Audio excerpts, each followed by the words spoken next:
senhoras queridas, sejam muito bem-vindas. Cada dia um assunto relevante para que você possa não só ter mais paciência com teu filho, mas para que você possa compreender realmente o que é educar respeitosamente, o que é se preocupar com a educação emocional dos nossos filhos desde cedo. E essa live aqui, ela é muito especial para mim, não só pelo tema, né? Boa tarde, Gláucia. Prazer te ter por aqui, minha querida. Essa live ela é muito especial para mim, não só pelo tema, né? Porque ele é um tema que gera muita controvérsia, que gera muita dúvida, né? Que é autoritarismo e permissividade. Muita gente, infelizmente, ainda tem essa ideia de que educar com respeito é ser permissivo, né? E uma coisa não tem nada a ver com a outra. Quando a gente gira essa chave, a gente consegue perceber a beleza, né, da educação emocional e de educar mesmo filhos respeitosamente.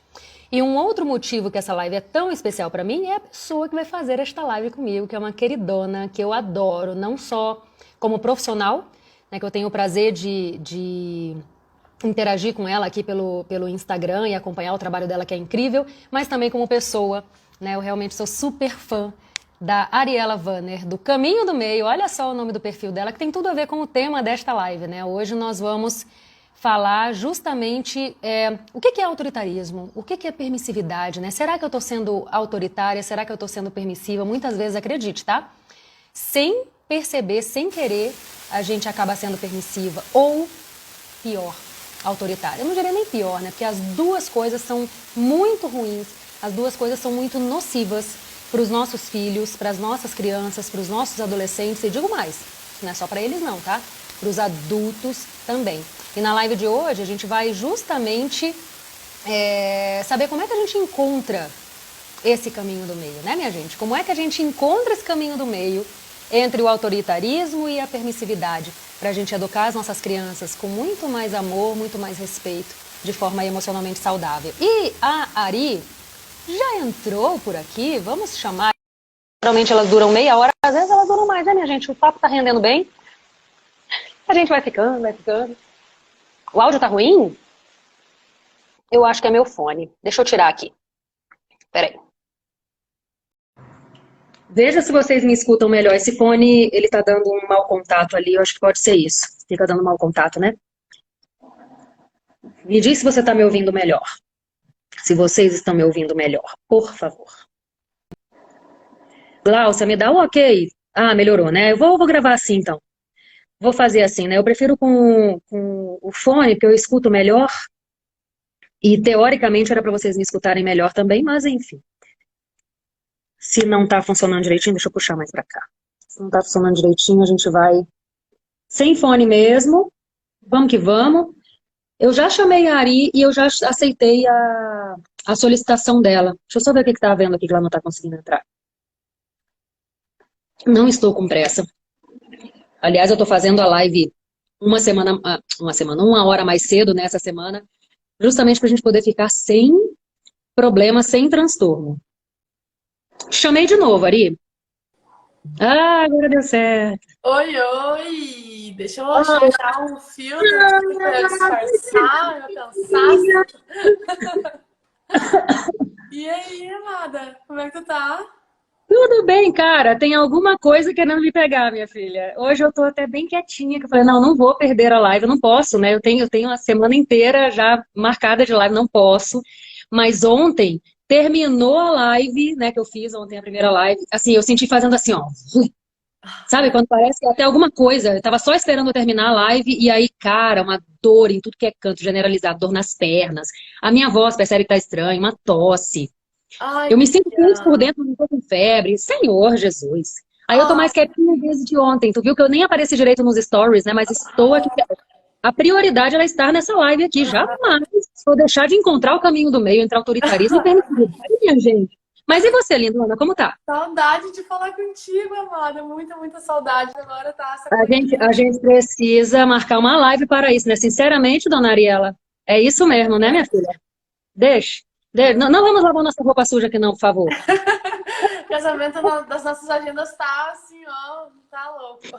Graças a Deus, né? Não iremos reclamar, né? Não é Não, ruim. tá tudo bem. Mas a gente vai encontrar o nosso tempinho pra gente trocar aí nossas ideias, que é sempre muito rica a troca com você.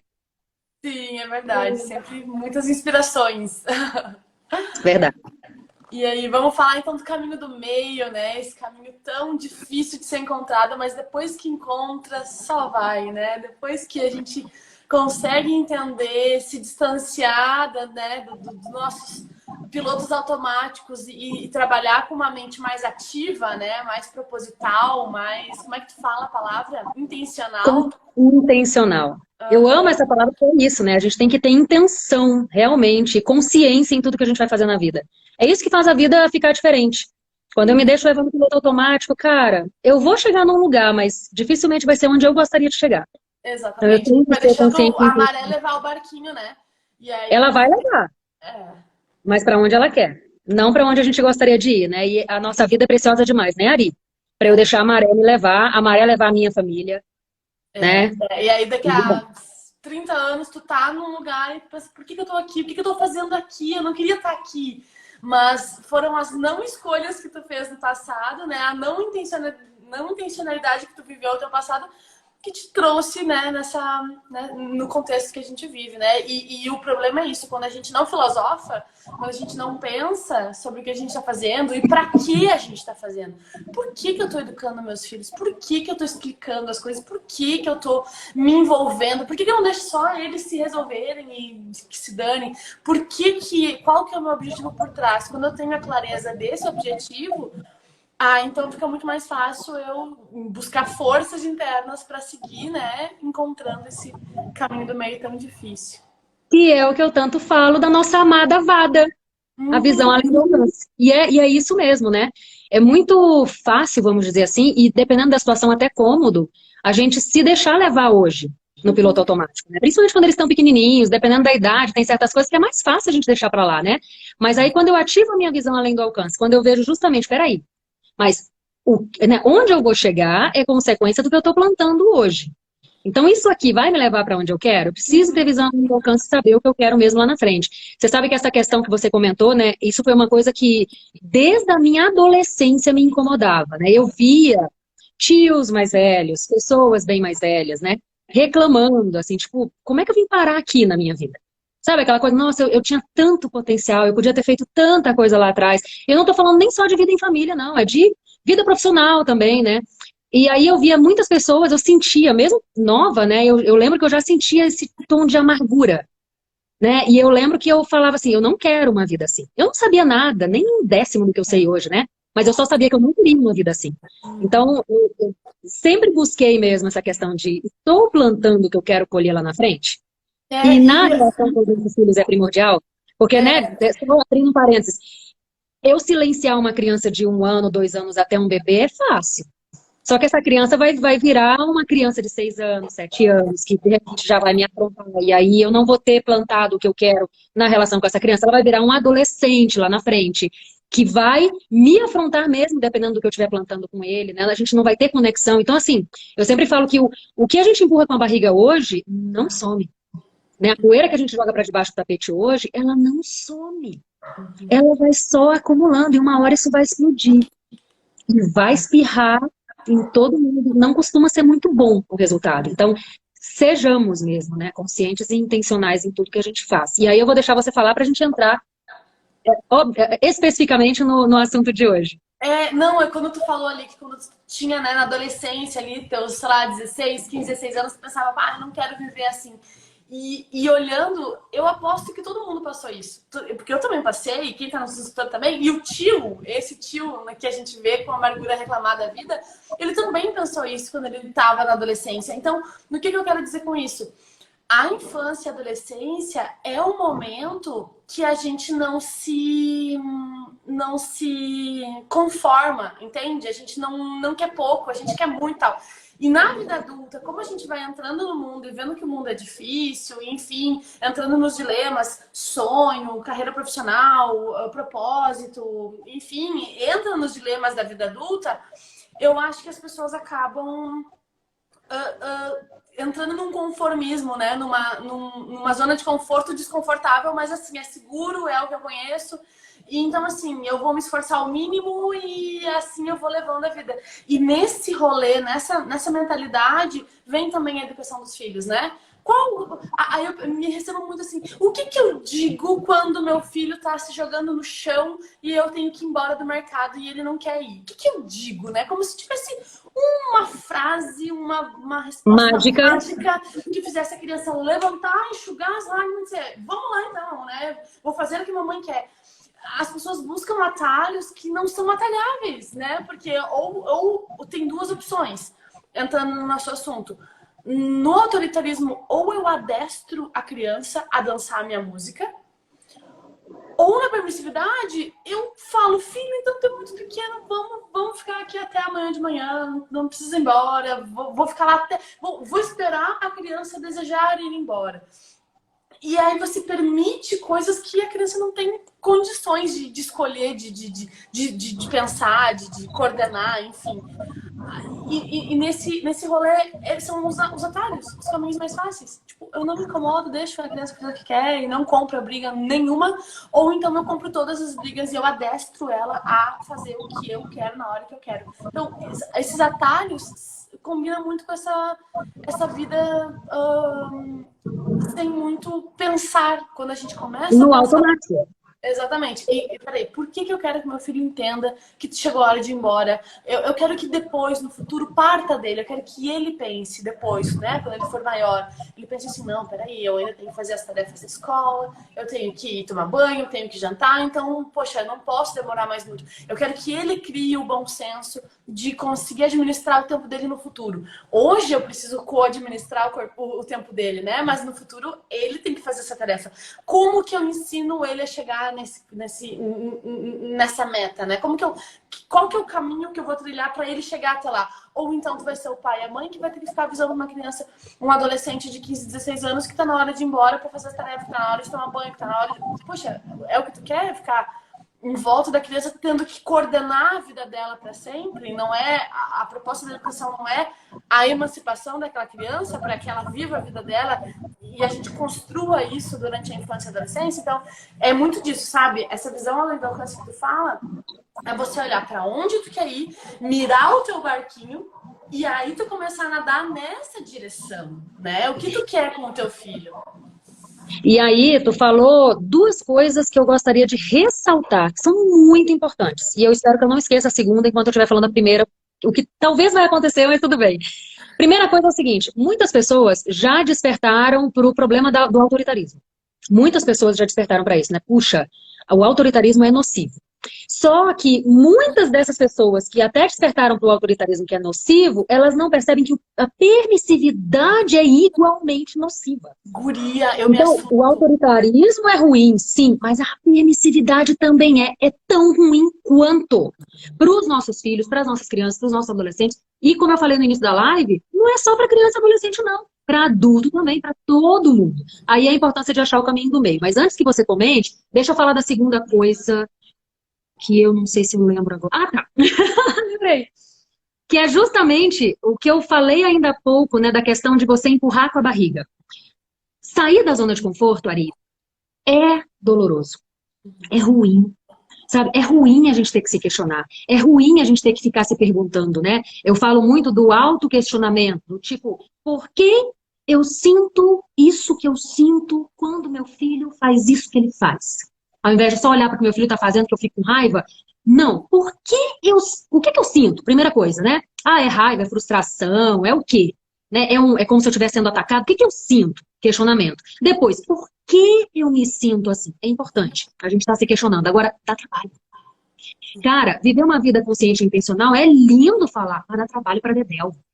Eu sei porque eu me esforço para viver uma vida consciente e intencional e é extremamente trabalhoso. Todo dia é um desafio.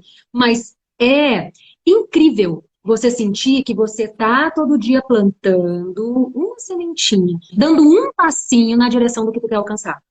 Porque, né, mais importante até do que a velocidade que você vai é a direção que você tá indo.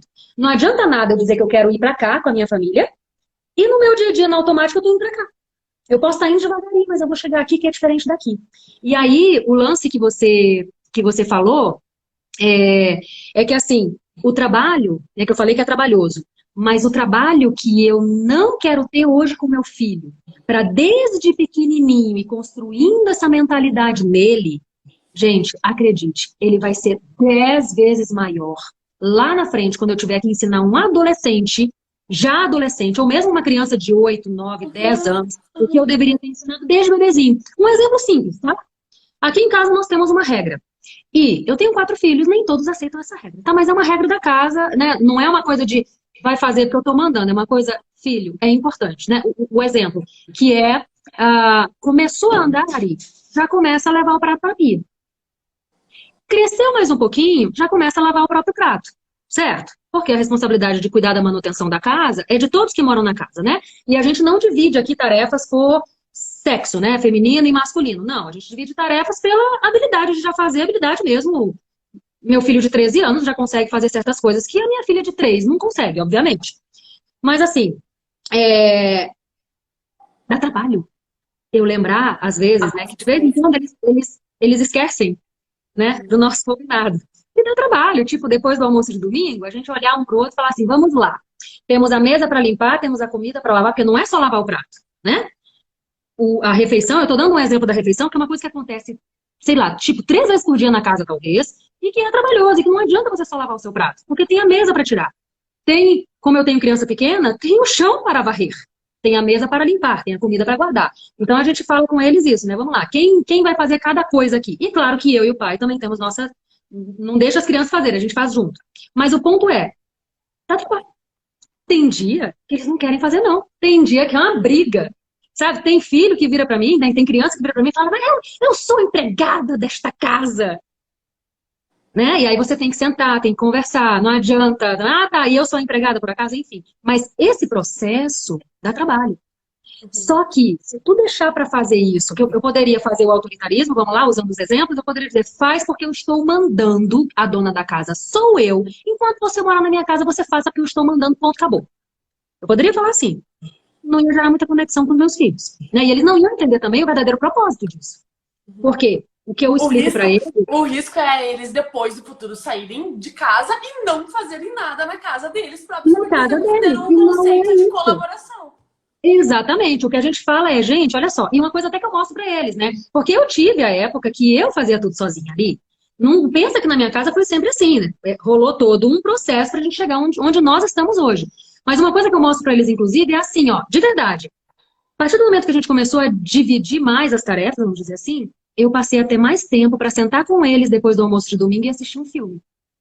Que eles me pediam antes, eu nunca tinha tempo, porque eu estava sozinha limpando a cozinha, enquanto todo mundo assistia o filme sem mim, por exemplo. Então, aí você vai criando essa mentalidade. Que nem a ideia do... Eu estou falando demais, eu quero deixar você falar.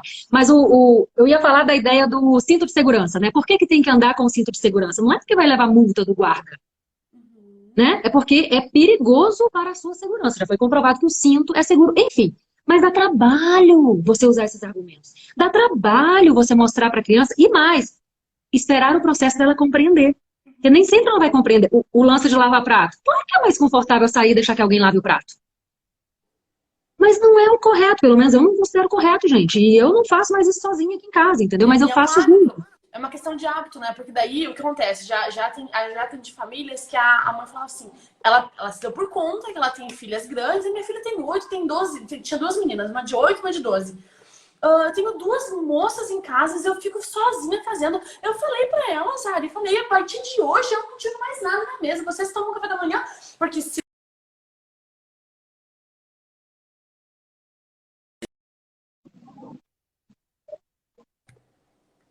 eu não sei se é eu ou tu que deu uma sumidinha aí.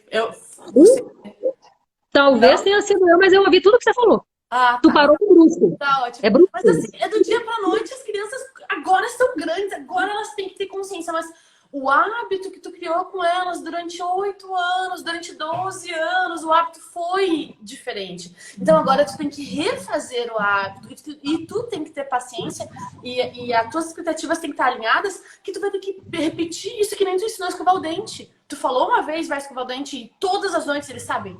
Não, tu falou, foi junto, ensinou, até que depois tu confiou que eles tiveram esse hábito adquirido, entende? Então é tudo processo. Mas o que tu falou ali bem no comecinho, que o autoritarismo, muitas pessoas estão caindo na real que ele é horrível, né? Ele traz ansiedade para a criança, estresse, enfim, doenças bem graves mesmo, depressão, inclusive, para crianças e adultos depois. Pessoas envergonhadas, que não conseguem se posicionar, que não conseguem dizer não, que não conseguem, sabe? Enfim, a gente sabe os traços, tem estudos sobre essa herança do autoritarismo. E as pessoas, elas olham na internet vários posts dizendo coisas negativas sobre o autoritarismo e pensam, não vou mais ser essa pessoa. Porque elas não sabem o que fazer. E aí elas vão lá Vai pro pro outro outro extremo. E aí elas estão sendo permissivas demais. Daqui a pouco vem, meu Deus, tô sendo muito permissiva. E aí pipoca lá pro outro lado. E aí, não, meu Deus, tô sendo muito autoritária. E aí fica nesse limbo de culpa, que o pai e a mãe sentem culpa o tempo inteiro, porque ela não quer fazer isso, mas não sabe como fazer e vai lá pro outro extremo. E sabe qual que é o maior problema? Tem muito problema e bom, tá? É bom e ruim ao mesmo tempo. O bom e o ruim é que existem muitas páginas que falam sobre educação respeitosa. Muitas, muitas. Páginas grandes, profissionais incríveis. Páginas pequenas com profissionais incríveis também. E páginas grandes com profissionais que tendem para a permissividade. Páginas pequenas de profissionais que tendem para a permissividade. Ou seja, a repulsa do autoritarismo é tão grande que fazem as pessoas não conseguir encontrarem com facilidade esse caminho do meio. Muita gente tem, sabe, posições que são claramente permissivas, né? Então, assim, eu li esses dias... Semana passada eu li um post que era assim... a criança, sei lá, fez a birra. E ela se sentiu mal, ela tava chorando, enfim. Aí você ajuda ela a se acalmar. E tu não precisa falar com ela depois sobre isso, porque ela já se sentiu mal, entendeu? Então, assim, é só acolher e dar outras oportunidades para ela e não fica revisando o assunto. Porque se você revisar o assunto, a criança vai se sentir mal pela segunda vez. E isso não seria bom. Aí eu fiquei lendo aquilo e falei, caraca, então a gente não fala na hora, a gente não fala depois, e a criança tem que adivinhar no futuro que a condução do que ela tá fazendo não tá certo. Então, assim, é permissividade um lance desse, entende? Então, as pessoas... E era uma página bem grande se posicionando dessa forma. Então, assim, as pessoas estão ficando confusas, Laura. Estão ficando confusas porque elas querem desesperadamente sair do autoritarismo que elas geralmente foram criadas e sentem na pele os efeitos, mas elas estão tão desesperadas para sair desse extremo que elas não conseguem encontrar o caminho do meio e acham que a permissividade é o caminho do meio. É o caminho do meio. E não é. E é nocivo. Porque nesse exemplo que você deu, como é que a criança vai compreender que o que ela fez não é correto? Ela não vai compreender. Ela não vai Tudo compreender. é a forma como a gente fala. Não é verdade? Porque a forma como a gente fala faz toda a diferença na compreensão da criança. A Regina comentou aqui, né? Os pais precisam de orientação sobre isso. E como precisam, hein, Regina? Como precisam. Por isso que a Ari e eu estamos aqui, e tantos outros perfis. As pessoas estão confusas, porque daí elas descobrem a educação respeitosa, daí elas seguem 200 perfis sobre isso. E cada perfil tem uma metodologia diferente, cada perfil defende uma coisa diferente. E muita gente está muito confusa. É grave, porque eu entendo a necessidade de sair de um modelo drástico de autoritarismo que adoece as pessoas, eu entendo isso. Mas a gente também não pode sair e ir para um permissivo como se ele não fosse tão grave. Ah, não, mas se for errar, que erre pelo permissivo. Então, a gente vai errar, não tem como não errar, a gente vai errar.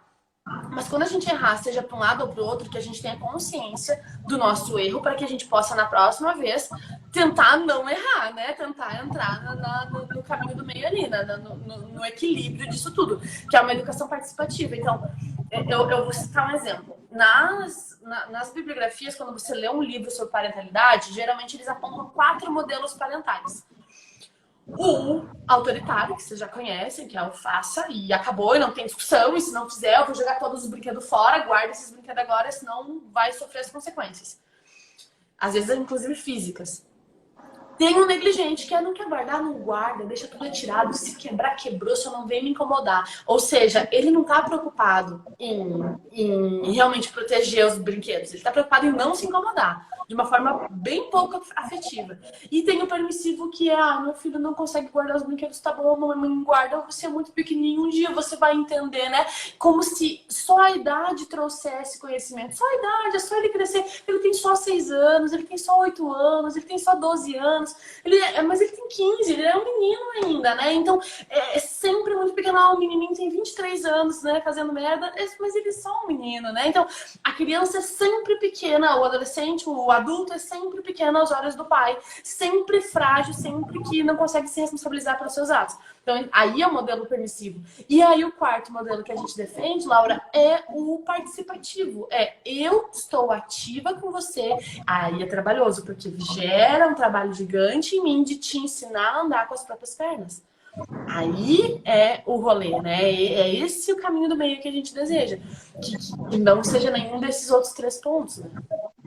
Com certeza. A Jana, aproveitando para ler aqui um comentário da Jana Pacheco, né, ela falou: isso se encaixa muito no que está acontecendo na escola do meu filho, porque acho que os profissionais da educação também não sabem como agir.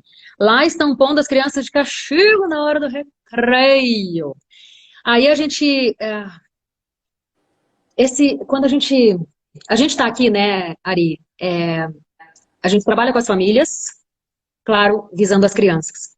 Mas eu acredito que para você isso é muito claro também, até porque você está com um projeto incrível voltado para as escolas, né? E eu tenho essa proposta também de levar isso para as escolas, porque não adianta a gente só... Isso é uma coisa que eu percebi recentemente. Não adianta a gente só cuidar dos pais, gente. A gente precisa cuidar, na verdade, na medida do possível, de todos que lidam com essa criança, né? E não há, assim, não é que não adianta, mas as escolas precisam urgentemente se atualizar. Quanto ao que a ciência mesmo já mostra, né? A gente, hoje em dia, a gente já tem tantos estudos, Ari, né? E não é de hoje em dia, já tem estudos aí de 20, 25 anos que mostram os efeitos, a questão do castigo, o que é birra e tudo mais. E as escolas precisam se atualizar quanto a isso, né? É urgente, porque não só nas escolas, não só em casa, mas tem pediatras, tem psicólogos infantis defendendo o castigo, defendendo a perda de privilégios, defendendo ações. Então, assim, é uma epidemia, saca? É uma como é que fala? Um delírio coletivo que a gente vive. E a gente tá. E aí entra o que eu falei antes. Quem tem consciência dos problemas do castigo e do quanto que isso atrapalha mais do que ajuda a ensinar as crianças, as pessoas ficam tão desesperadas de sair desse modelo que elas... Só que daí todo mundo quer também uma resposta fácil, né? Uma resposta ali, eu vou aprender com post no Insta. Eu vou aprender, eu vou ler várias páginas, vou aprender com post no Insta. E aí eu tô tão desesperado para sair desse modelo autoritário que eu simplesmente meto os pés pelas mãos e caio na permissividade, caio no perigo que é. Eu até fiz um post bem recente sobre isso, de só acolher. Acolher no final, entendeu? Acolho a criança na crise, é importante, mas depois de acolher, o que tu faz? Como é que tu ensina? Como é que tu ajuda essa criança a criar mais recursos emocionais para lidar com as frustrações dela e para que esse problema não se repita? Então a gente precisa ter esses mecanismos. E aí tu me pergunta, tá, mas como que eu faço isso? Depende do ponto que a gente parte na tua casa. Depende. Tu tem 4 filhos, Laura. Os recursos emocionais que tu ensina para cada um dos 4 é diferente. Porque eles têm personalidades diferentes, eles têm jeitos de reagir diferentes. Eles têm perfis comportamentais diferentes, Ari. E é muito claro isso. Tu entende? E aí a pessoa vem e quer que um post no Insta resolva o problema dela. Só que eu não sei do contexto da vida dela, da família dela, como é que o filho dela já está habituado a responder às suas frustrações. Então, e entra num processo. E entra num processo. Não adianta você mudar hoje o teu comportamento com o teu filho e achar que amanhã ele vai estar respondendo já de uma outra forma. Não. Vai ter que rolar. Em um momento aqui na conversa você falou assim, tem que plantar as sementinhas, né? Pra gente poder colher no futuro. E eu digo mais. a gente não tem só que plantar a sementinha, a gente tem que todos os dias Regar. regar essa semente, senão ela não vai vingar. Então não é assim, ó, eu fui respeitoso com meu filho, eu peço por favor pra ele hoje, e aí, poxa, ele não aprendeu, então não tá funcionando. O ponto é esse. Eu tentei a abordagem que eu vi no post, não funcionou imediatamente, então quer dizer que não funciona, então Não quer dizer que funciona. tudo é besteira. Mas tu regou quanto tempo para uma flor florescer? 5, 6, 10, 15 anos de um outro jeito. E o retorno, né, Ari, ele é mais trabalhoso. Ele é É mais. diferente de você, por exemplo, ter um filho de 2 anos e você querer mudar a forma como você age, a reação dela, dessa criança, vai ser de uma forma, e você pegar e fazer isso com teu filho de 15 anos. É. A reação, o tempo de resposta, o tempo até de maturação desse novo comportamento vai ser diferente. Deixa eu só para concluir a questão lá da hora do recreio, que a Regina colocou, né? Logo na hora que as crianças precisam brincar. A grande maioria das pessoas não percebe o quanto isso é cruel, né, Ari? É cruel. Você deixar. Castigo não funciona, beleza, mas agora você pegar e deixar uma criança de castigo na hora do recreio. Porque o brincar da criança não é uma coisa de tipo, é legal brincar, não. O brincar é necessidade fisiológica da criança. Na verdade, o problema entra, Laura, mais embaixo. O tempo de recreio já é curto. 20 minutos para a criança durante a tarde brincar já é curto. Isso não é o ideal. O ideal é que ela aprendesse brincando. Ou seja, que ela brincasse durante a tarde toda. E tem estudos que mostram que o que a criança precisa? Ela precisa de momentos intercalados entre atividades expansivas com o corpo e atividades de concentração. Expansão e concentração. Expansão e concentração. O certo era, e atividades de concentração não é ficar copiando do quadro as coisas. Não é essa concentração. É a concentração de ela pensar, de ela criar, de ela solucionar. Então, a educação é um sistema falho. É um sistema falho, é um sistema que foi... E pior, ele foi criado para a falha. Ele foi criado para criar apenas operários, né? Pessoas que cumpram a regra, cumpram o que tem que fazer, atendam prazos, entreguem a tarefa no dia correto. Não interessa se eu aprendi a tarefa, interessa que eu entreguei. Eu posso ter tirado 0 nessa tarefa, mas eu entreguei. E a criança que não conseguiu entregar, ela é o problema. Ela é a criança que tem que ser punida, que não entregou, então eu vou mandar carta para os pais e que vou fazer todo o mauê. Mas não interessa que ela não entregou porque ela não conseguiu fazer sozinha. Não é isso que é visto. Ela foi insubordinada. E a criança que entregou tirou 0, tudo bem, tu faz a recuperação depois. E bola pra frente, tu entende? Então, é um sistema falho. E aí você pegar os poucos minutos que a criança tem de recreio pra ela ser criança e você tirar isso porque ela não conseguiu conter o comportamento dela antes, é cruel num nível que eu não sei nem me expressar. É punk, né? Muitos educadores não perceberam ainda, o que alguns pais, inclusive, também ainda não perceberam, né? Do quanto a conexão faz diferença no relacionamento com a criança. Em casa, eu não sei, né? Quem tá aqui nos assistindo se percebe isso, mas como eu tenho 4 filhos, é muito nítido, Ari. Quando, né, no dia que eu não tô conectada direito com essas crianças, a casa pega fogo. E aí, só um parênteses, geralmente, né, eu já percebi isso, nos dias que eu não tô conectada com os meus filhos, é porque eu não tô conectada comigo mesma. Eu já consegui fazer esse link, sabe? Por algum motivo eu tô desconectada de mim, aí eu não consigo me conectar com os meus filhos, e aí, nossa, mas vira um caos, vira uma bola de neve, né? Você sabe que essa questão da escola, a minha caçula tem 3 anos, e aí, por conta da pandemia, essa questão toda acabou atrasando a nossa intenção de colocá-la na escolinha, né, vamos dizer assim, ela entrou esse ano. E eu percebi, foi muito nítido para mim, enquanto mãe, né, com tudo que eu trabalho, estudo, tenho aprendido, obviamente, assim, foi totalmente diferente a minha pesquisa na escola. Né? As perguntas que eu fazia, eu confesso que eu fiquei orgulhosa de mim, sabe? Porque eu falei, puxa, aprendi muito mesmo nesses últimos tempos, né? Assim, porque antes eu me preocupava com a linha pedagógica da escola e não sei o quê, e, sabe, um monte de perguntas mais técnicas. Claro que eu fiz, claro que eu me preocupei com a linha pedagógica da escola, enfim, como é e tal. Mas as minhas principais perguntas, coisas que eu não fazia antes, era justamente isso. Perguntei deles, né? Perguntei em todas as escolas que eu visitei. Como é que a escola lida com os comportamentos desafiadores da criança? Como é que é a adaptação? Né, ela vai ter que ficar chorando, vocês vão pegar ela do meu colo? Como é que vai ser isso? Eu vou poder ficar na escola? Vou poder, né? Como é que é esse processo de adaptação? Tem desfraude coletivo? essa foi uma das maiores mudanças para mim, porque a grande maioria das escolas faz desfraude coletivo, né? Você entrou na escolinha, vamos desfraudar essa criança aqui.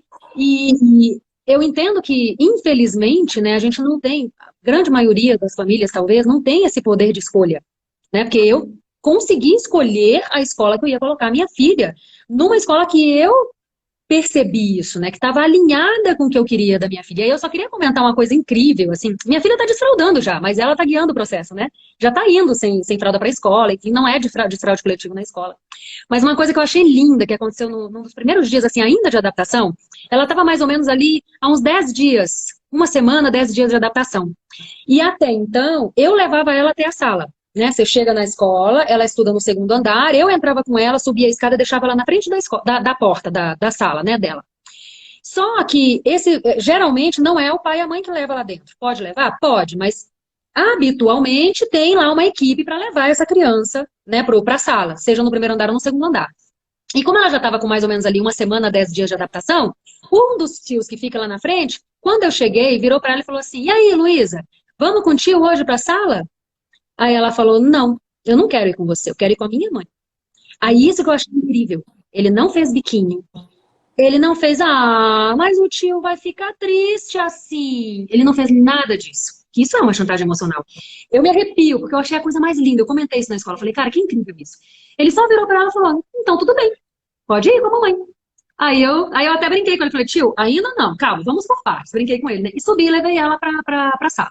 No dia seguinte, quando a gente tá virando a esquininha da escola, ela fala: "Mãe, hoje eu vou subir com o tio fulano." Ela entrou, passou da grade, ela falou: "Tio fulano, hoje eu quero subir com você." E subiu no dia seguinte. Aí você vê como é incrível, né? Tipo, não teve chantagem. Deixou ela decidir, ela estava no processo de adaptação ainda, né? E eu achei a coisa mais incrível isso, sabe? Eu sonho com um dia em que todas as escolas vão ser assim. Né? Mas só vai ser assim se a gente... Essas escolas só vão ser todas assim se a gente, enquanto pais, né, irem lá e perguntar. Porque assim, quando a pessoa chega, tem desfraude coletivo, a pergunta de como é que conduz a questão das brigas das crianças, das birras, e do desfraude coletivo. E a escola já percebe o padrão dos pais cobrando isso, a escola não tem outra escolha a não ser se adequar, porque ela quer inscrições, entende? E aí a gente começa a mudar isso. O problema tá também numa estrutura de que por exemplo, aqui, quando a gente vai botar o nome da criança aqui na minha cidade para conseguir uma escola pública, tu coloca as escolas que tu quer preferência, mas assim, não quer dizer que tu consiga elas, né? Eles tentam, mas não quer dizer. Tem o nome da escola X. Se tu, por algum motivo, não gosta dessa escola, não se identifica, a professora da tua criança não se propõe, né, não se disponibiliza a se conectar emocionalmente com ela e tu não consegue adaptar a criança na escola, tu tem que entrar na fila de novo e tentar de novo e ficar mais, sei lá, meio ano, um ano na lista de espera. E tem pais que não conseguem fazer isso, né? Então tem também um problema social envolvido nisso, né? Mas a gente não pode... E aí sabe, eu não quero incomodar, eu não quero dizer, eu não quero... Mas assim, o período de adaptação não significa que todas as crianças se adaptam no mesmo momento, na mesma quantidade de dias, e nem que vão se adaptar. Eu posso não me adaptar com aquela pessoa. O abraço daquela pessoa pode ser quadrado para mim, pode não me acolher, eu posso não confiar nela. Eu posso, sei lá, o jeito que ela olha para as outras crianças, o jeito que ela olha para mim mesma, eu posso me sentir intimidada e eu não me adapto com ela. E aí? Total, total. E aí, ó, tem um comentário aqui. Deixa eu ver se eu acho, né? Eu li mais ou menos assim, é da Juliana, falando, né? "Não achem que isso é um problema só do Brasil. Moro no Canadá e consegui, com muita conversa, achar tal cadeira azul na creche da minha filha. As crianças às vezes ficavam sentadas para se acalmar." Infelizmente, isso é realmente... Né? A gente às vezes acha que países de primeiro mundo não tem... E tem muitos países que são desrespeitosos com a criança. Na verdade, isso é um trabalho de formiguinha que a gente tem que fazer no mundo inteiro, gente. Agora, tem uma pergunta aqui, Ari. Não é nem, eu acho que não é nem sobre caminho do meio, mas eu achei interessante a pergunta, se tu me permitir fazer. Aí eu deixo você fazer a tua colocação, depois eu faço a minha também. A Fê Jorge perguntou: quando a impulsividade é algo a ser tratado? Né? Imagino que ela esteja falando da criança, quando a impulsividade... Jesus, tem um monstro aí? Tem um mosquitão aqui. Quando a impulsividade é algo a ser tratado? Quando a impulsividade é algo ser tratado, depende da idade da criança, né? Porque as crianças são impulsivas. Antes dos 4 anos de idade, a criança ela não tem nem perto de a função cognitiva estar ativa, não está nem perto de ficar ativa, que é o controle inibitório. Então, não tem como, se ela planejou que ela vai botar a mão nesse caderno e você fala, não bota a mão, o planejamento dela foi feito. E ela não consegue travar isso, ela não consegue inibir uma coisa que está planejada, entende? Então, ela planejou aquilo e interromper esse planejamento e recalcular a rota, né? Que nem o Waze, né? Você está dirigindo, passou a rua. Para você Recalcula, parar, recalculando. recalcular e tomar um outro caminho, demora um delay. E a criança antes de 4 anos, ela não tem nem essa pecinha que faz esse recálculo disponível na função ali. Então começa, entre 3 e 4 anos, começa essa engrenagem, começa a rodar. Mas a gente fala no sentido de engatinhar, né? Engatinha, né? E lá com 5, 6 anos, ela já tá com um pouco mais madura nessa função. Com 8, 9, ainda mais do que com 5. Com 15 anos, a tendência é que ela tenha isso amadurecer. Se você comparar com a infância, amadurecendo. Mas ainda assim, as crianças não, os adolescentes não têm essa função cognitiva do controle inibitório plenamente formada até próximo dos 25 anos. Então, essa é a explicação que a gente tem porque que os adolescentes são tão impulsivos também, né? Fazem tanta coisa. E aí, na cabeça deles, faz total sentido, né? Aí eles vão lá e dão com os burros nas águas, né? Porque não sai como é que eles estavam na cabeça deles o planejamento. Eles não têm uma noção de antecipar o que vai acontecer, fazer uma imagem mental, prever a reação das pessoas, enfim, tão afiada quanto os adultos têm. Não que a gente consiga, né, ver o futuro, mas a gente tem uma noção de antecipação muito melhor que eles. Enfim, então a gente tem que ver, porque a gente tem marcos na educação infantil, então a gente tem que ver a idade dessa criança, até quando que ela deveria ter esse controle inibitório já formado, e assim, eu tô falando tudo agora de uma maturidade cronológica da data.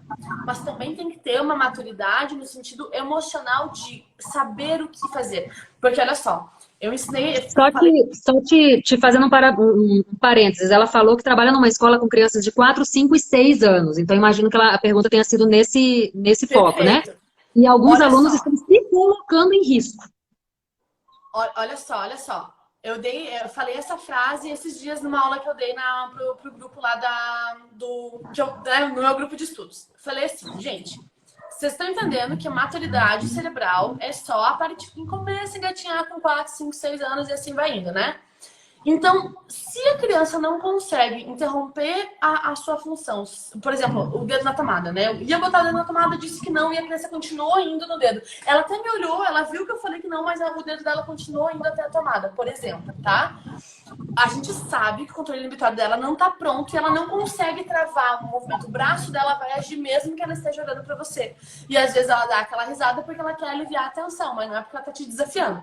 Aí tá montado esse cenário. Ela fez isso, você disse que não e tal. Você foi lá, puxou o braço dela, disse, meu Deus, é perigoso, não faz. Se você acha que ela não vai entender, porque ela não vai conseguir controlar isso até chegar lá nos 4 anos. Ela não vai conseguir, ela tem 2 anos e meio agora. Você não vai falar? Você não vai explicar? Você vai deixar para explicar só aos 4 anos? A resposta dela seria que não, que a gente fale e que a gente explique desde o 1 aninho. Por quê?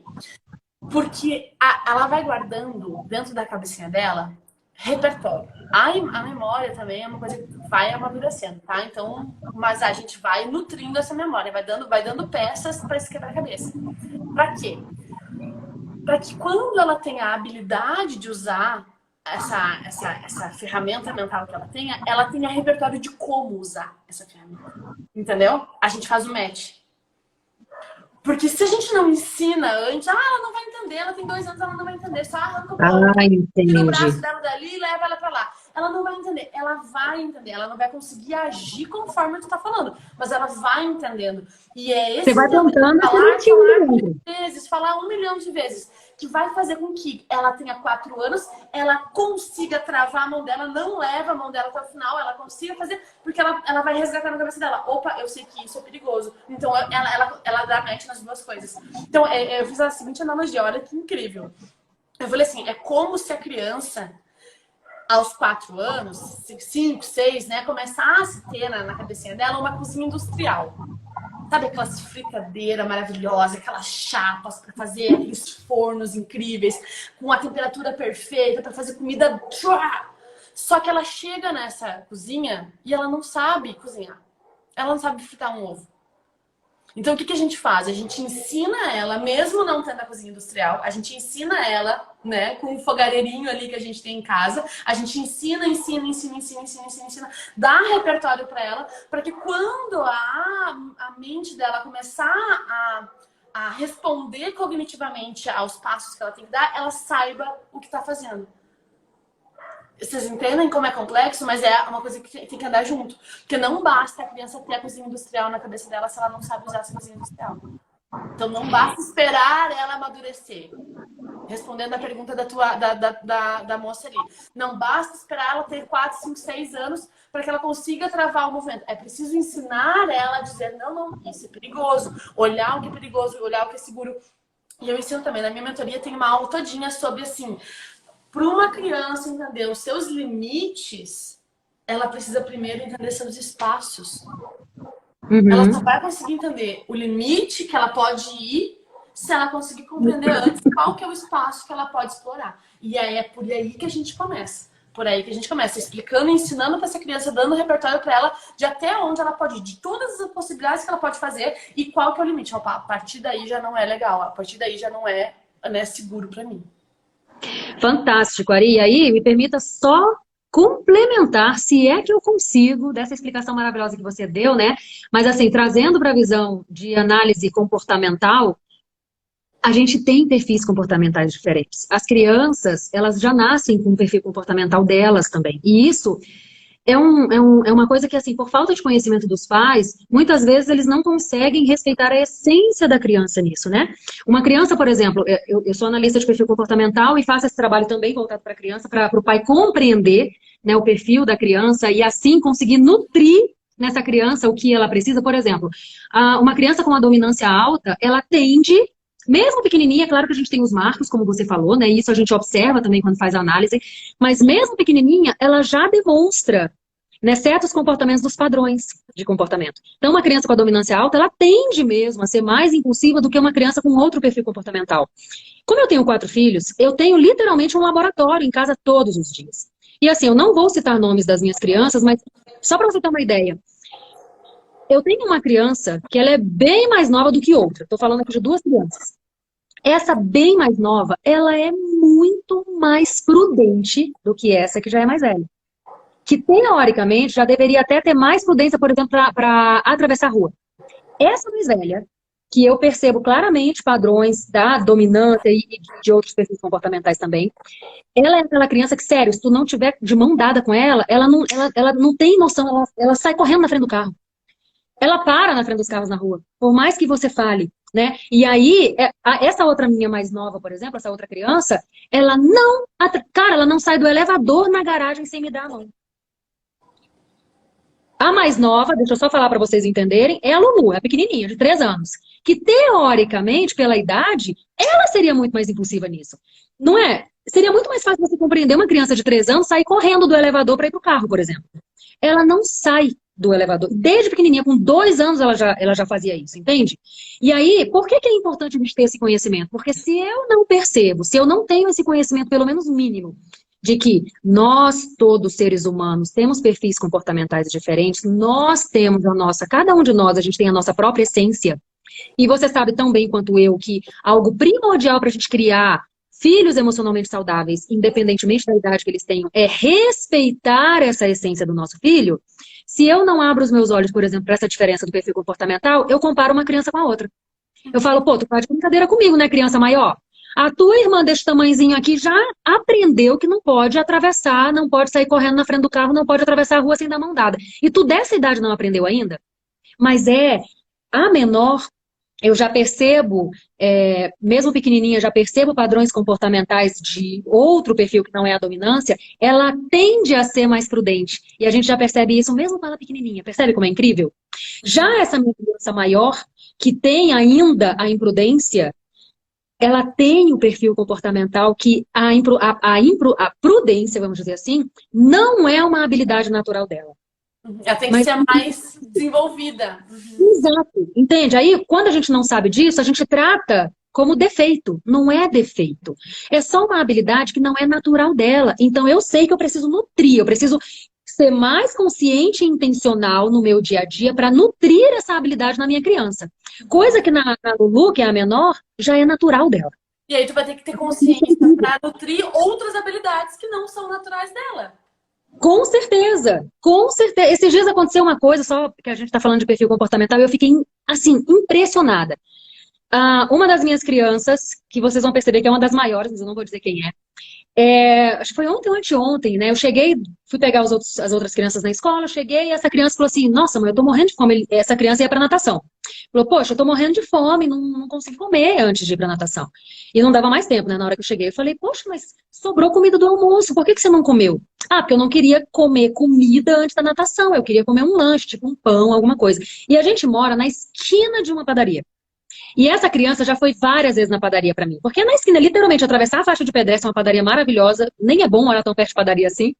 Mas é uma criança que é acostumada a pegar meu cartão de crédito, ir na padaria, comprar o pão, trazer pra gente lanchar, blá, blá, blá. Aí eu falei, poxa, mas... Aí tá, não tinha pão. Ué, mas por que você não foi na padaria? Presta atenção. Por que você não foi na padaria, então, comprar pão? Meu cartão tava aí, você já é acostumada a fazer isso, sabe a senha. Por que você não foi? Olha a resposta. Porque eu não gosto de ir na padaria sem uma lista do que eu tenho que comprar. Essa é uma criança minha que todo mundo, desde pequenininha até hoje, me fala assim, cara, que criança incrível. Cara, essa criança não te dá trabalho nenhum. E dá, tá, gente? Mas é pra você ver como não é qualidade e defeito. Não é ponto positivo e negativo. É habilidade natural, que tipo, já vem o chip implantado daquela habilidade e a habilidade que você tem que trabalhar. Realmente, essa criança, e quando ela falou isso, eu falei, gente, fez... Né? Porque eu olho pra eles como analista, né? E, claro, alinho minha comunicação com a necessidade de cada um deles. E essa criança, realmente, ela é uma criança que ela adora uma rotina. Ela é super fácil. Realmente, ela nunca deu trabalho. De tipo, a gente tem que estudar. Vamos instituir 30 minutinhos de estudo por dia, por exemplo. Lá pequenininha.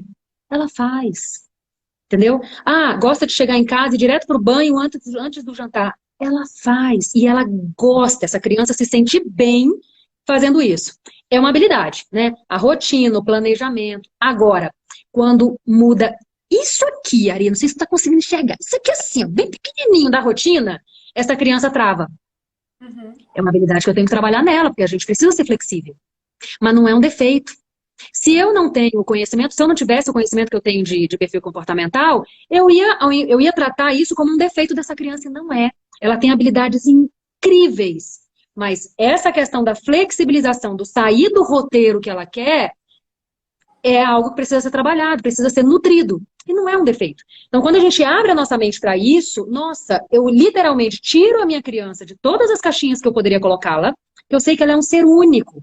Porque a própria questão do perfil comportamental, mesmo que tu pegue duas pessoas com exatamente o mesmo perfil comportamental, elas vão ser diferentes.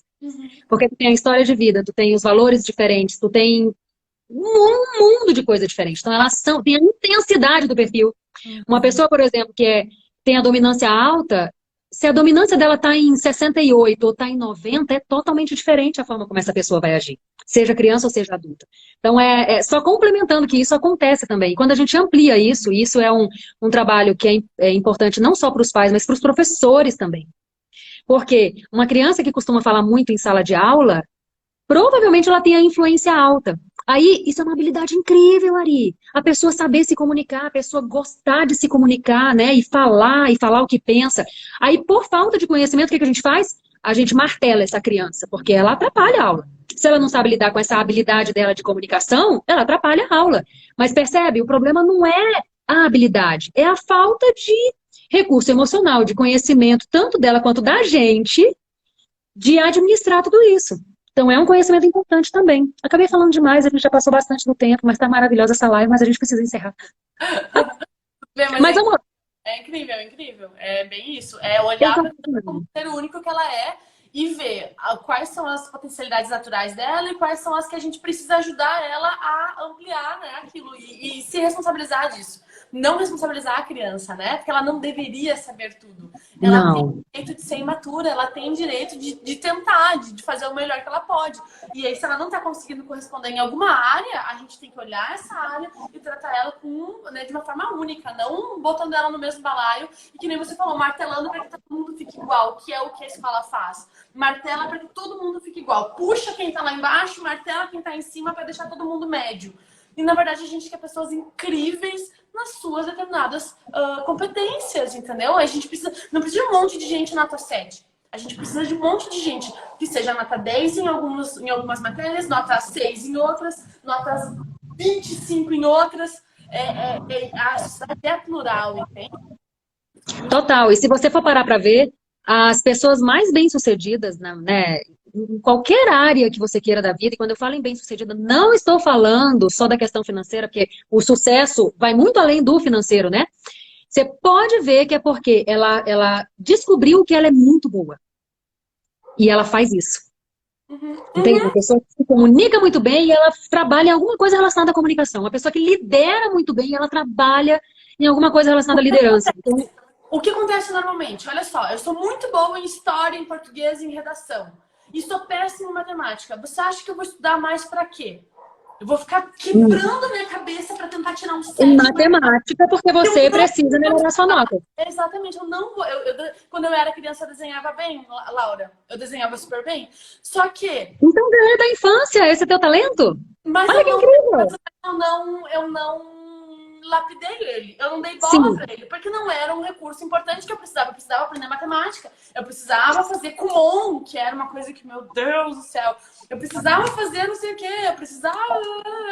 E me desviou do que eu realmente poderia ter, sabe, me melhorado. Não que a matemática não é importante, não que não sei o quê. Cara, só que às vezes o tempo que a gente faz a criança gastar com uma coisa que não, sabe, não é o caminho que vai fazer ela feliz, é muito maior. E aí a gente faz o quê?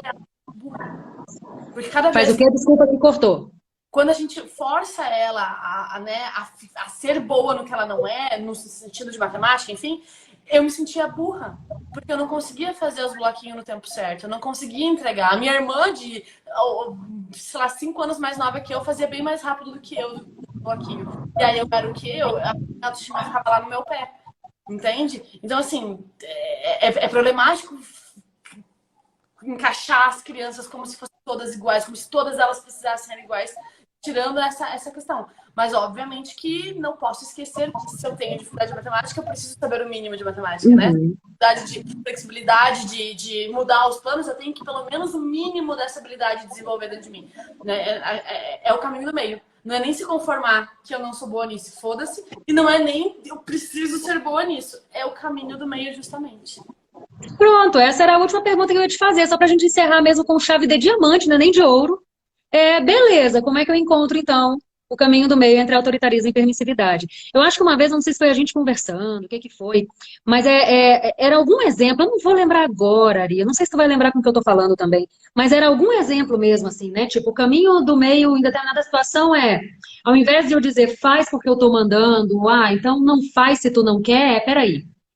É preciso fazer isso, eu compreendo que você não queira. Como é que a gente pode resolver isso, então? Acho que seria mais ou menos por aí, né? Passar a bola pra criança, eu falo isso o tempo... Cara, por Deus do céu, eu falo bastante gente da mentoria, né? Eu acho que eu falo isso pelo menos umas 3 vezes por dia, com pais diferentes, né? Passa a bola pra criança.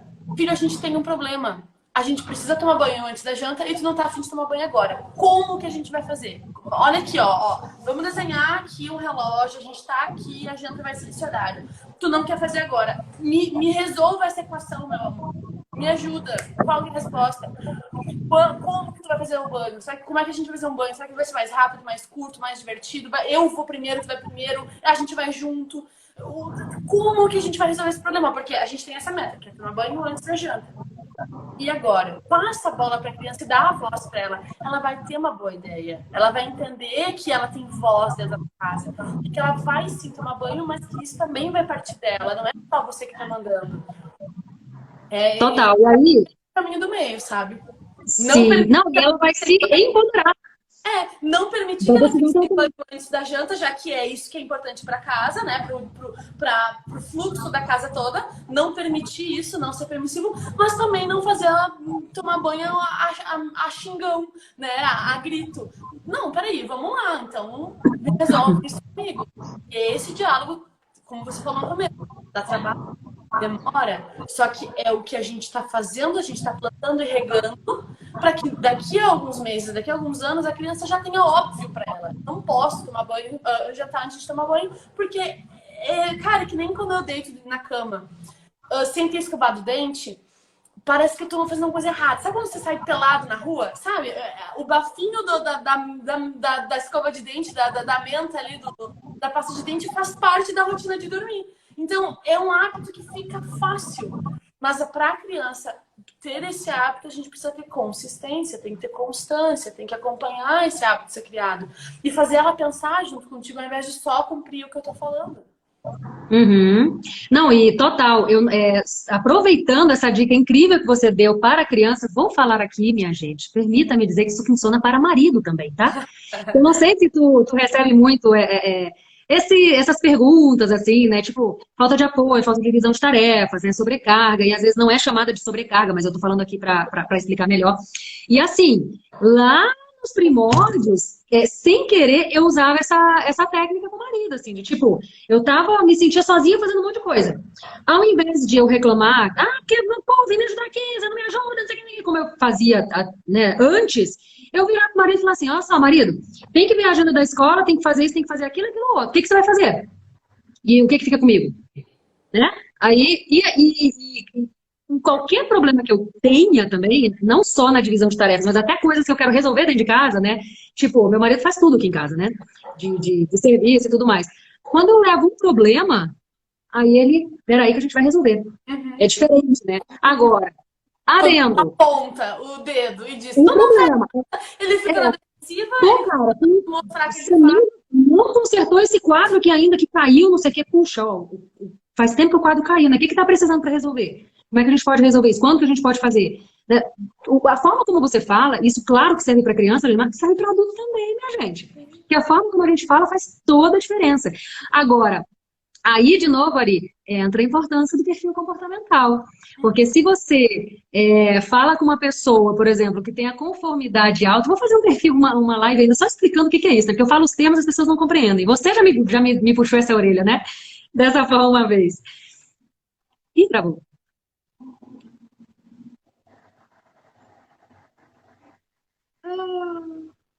Gente, me digam se sou eu ou Ari. Quem tá vendo? Me diga se sou eu ou Ari que parou.